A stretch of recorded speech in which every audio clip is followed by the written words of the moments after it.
Hello everyone and welcome back to another episode of me playing Starcraft 2. And this time, the saga continues. First we got Protoss to gold rank. And now we have got Terran to gold rank. This is indeed my match that got me promoted to the Gold League. And that is pretty damn cool. So I'm going to be commentating it, doing a little bit of a self-cast of this particular match, and in the bottom right corner it is me in the blue trunks playing as indeed Terran, and in the top left playing in red we've got Tikere playing as Protoss. Yeah, so let's get on with it, shall we? I'm going for a very standard, from what I know, 2-1-1 build is what it's called, which means that you go essentially 2 barracks, 1 factory, 1 starport, and then the idea is sort of between 5 and 6 minutes you send out a drop of 2 medivacs, mostly full with marines, and sometimes there's an extra widow mine there as well, just for fun. You can either have all marines or widow mines, all marines and 1 widow mine. The choice is really up to you which one you go for. You might instead want to opt for going for a faster tech lab on your factory to get like a safety siege tank out, and this is something that I really love doing at the moment. It's just sending an SCV out as soon as I finish my first supply depot, as that means that I can get a really nice kind of timing first scout into the opponent's base, which has actually won me matches before against cheeses, where the opponent has clearly planned something really weird, and one match, I'm not saying this opponent was particularly great at what he was doing, but he actually had, 1, 2, 3, 4 barracks in his base, and my SCV scout scouted that, and as a result I was able to counter with three barracks of my own, and a much later kind of transition into factory and starport tech. So yeah, the SCV scout has definitely saved me in the past, and what's so cool about it is that you can then follow up essentially a full minute later with a follow-up scout using the Reaper, which is very standard. Sometimes people choose, from what I know, to just go straight into producing marines, as that means you can go for, say, 1 marine with your initial barracks once it's done, then get a reactor, then go into just full marine production. But I do like definitely the Reaper. As you can see, you get a couple of probes sometimes, a couple of workers, you get guaranteed scouting information, like I was able to see all of this, whereas an SCV potentially could have been killed by an adept if it had been here on time. But there, yeah, as you can see, let's just go into production. One thing that's important when you're scouting with the Reaper is that you don't get sidetracked and you don't get focused completely on just microing the Reaper. As you can see in the top left, I kind of am doing that. I should be making an SCV right now. I mean, to be fair, I've countered my own inability to both micro and macro at the same time by just queuing up a bit, and I think this is okay. This is a nice stopgap way, a nice kind of just really quick plaster fix to the problem of multitasking. Just queue up some units if you know you're going to be distracted for the next few seconds. Obviously at the higher realms of play you want to just be faster, darting from macro, queue up one SCV, queue up 2 marines, queue up a supply depot, go back to your Reaper, then go back, do the same thing. But at the moment I feel like this is a decent stopgap, and as I get faster it should get better. So if we go back up to the Reaper actually does end up dying, but it scouts the timing on the expansion, and it also lets the SCV go in for another last kind of hurrah, shall we say. And it's a very standard build for my opponent, nothing too crazy, no tech down yet, no Twilight Council, no Robo.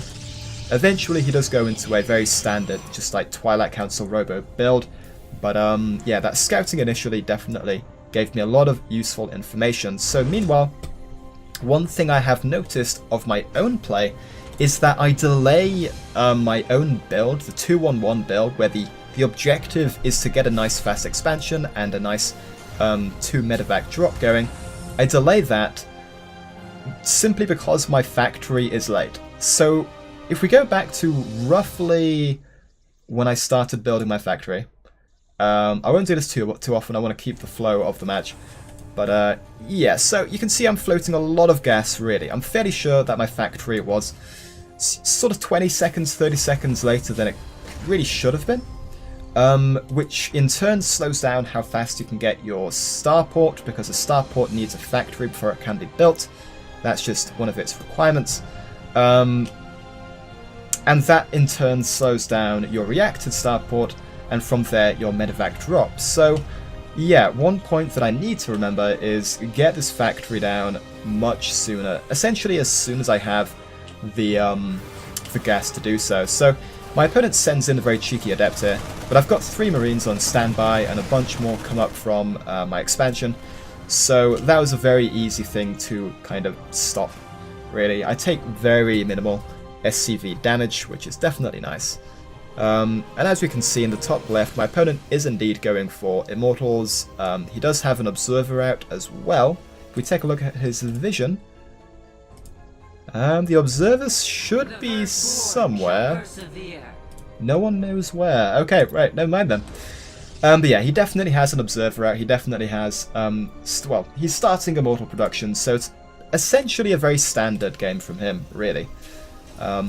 At my current rank, what a lot of people tend to do as Protoss is go for very safe builds. If either they are cannon rushing, or they are going super defensive, barely going on your side of the map. Which is definitely nice as Terran, because it lets you basically just dictate the pace of the game, which is pretty cool. So I'm getting my upgrades. I've got Stim almost completed, and after that I'll get Combat Shield, of course. Both of those being very required upgrades for Bio. And I've also got +1 in production, and eventually I do make a second engineering bay and an armory just about here and here, which is pretty cool, as upgrades are pretty damn fancy. One thing I should note is that my main base would probably have 3 more SCVs. I think I ended up moving... Actually, I think the Adept killed 1 or 2, and another one went to build other things. It might have been this SCV over here, but regardless, things are going quite well, really. So this is my drop. As you can see, it's around 6 minutes by the time it leaves my base, and it's around 6:30 if I hadn't stopped around here. That around 6:30 it would have kind of hit the ground in the opponent's base, which is around a minute later than it should be. And if you're really good, it's around a minute 30 later than it really should be. So yeah, I can definitely tighten up the build, but regardless, I noticed that he has Adepts on the ground, so I'm like, you know what? I've clearly shown my hand, so I should play this careful.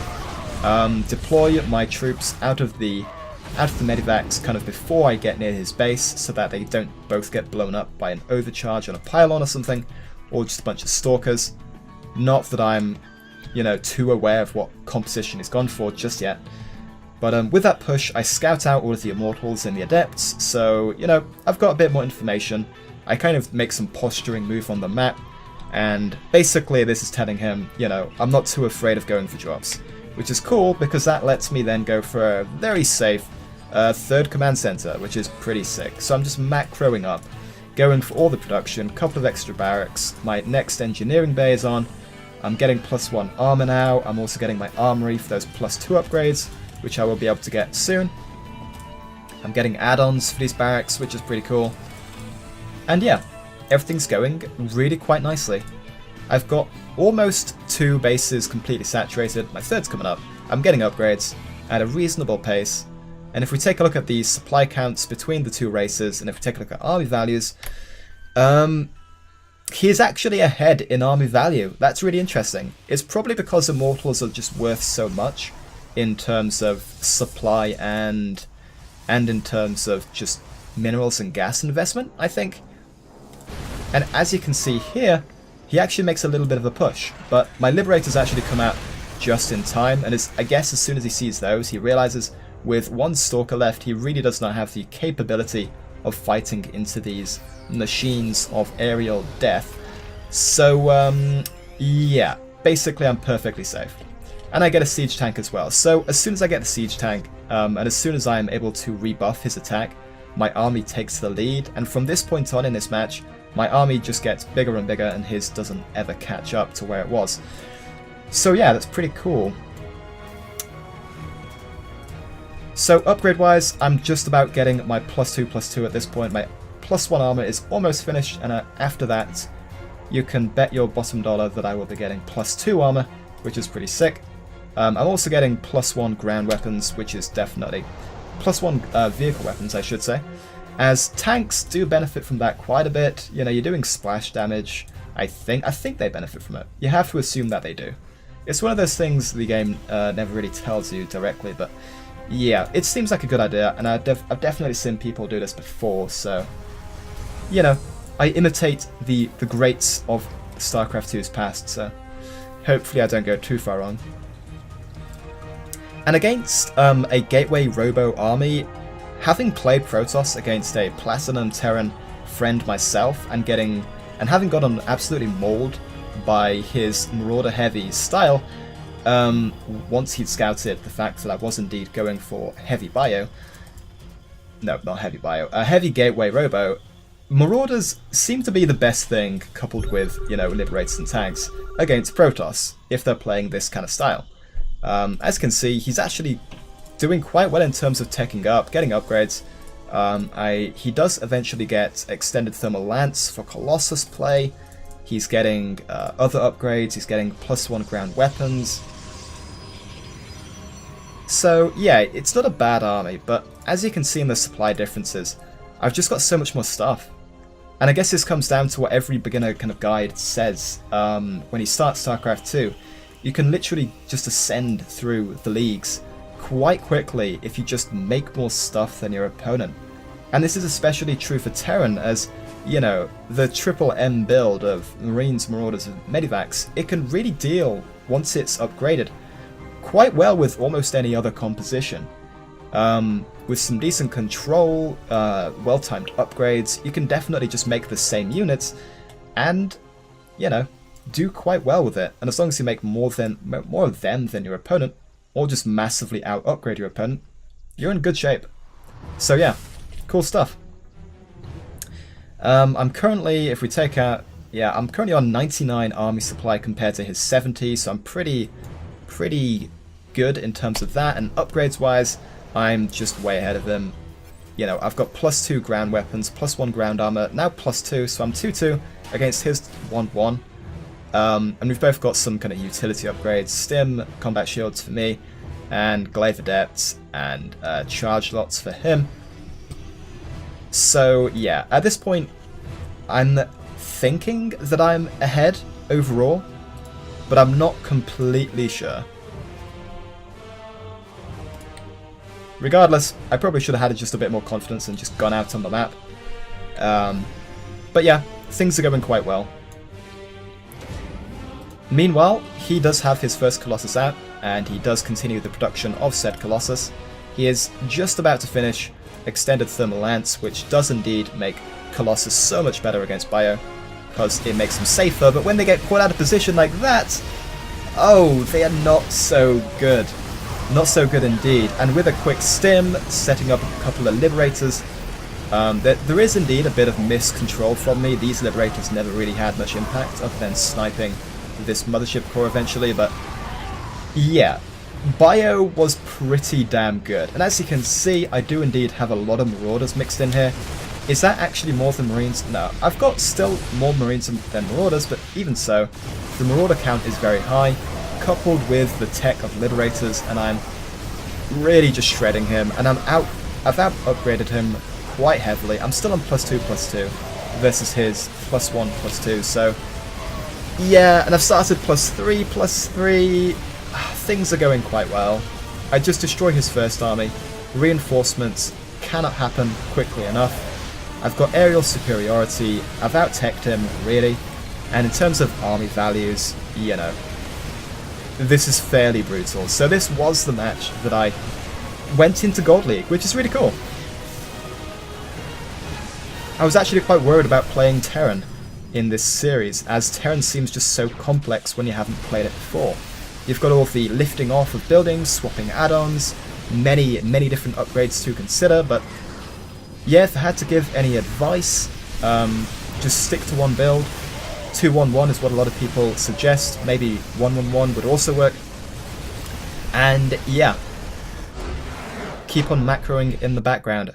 So if I had to criticize my gameplay, first off, I can definitely increase the timing, or would it be decrease? Regardless, I can definitely improve the overall timing of my double medivac drop So if I go back to sort of 5:30, that's the time when I want my drop to be out going across the map, really.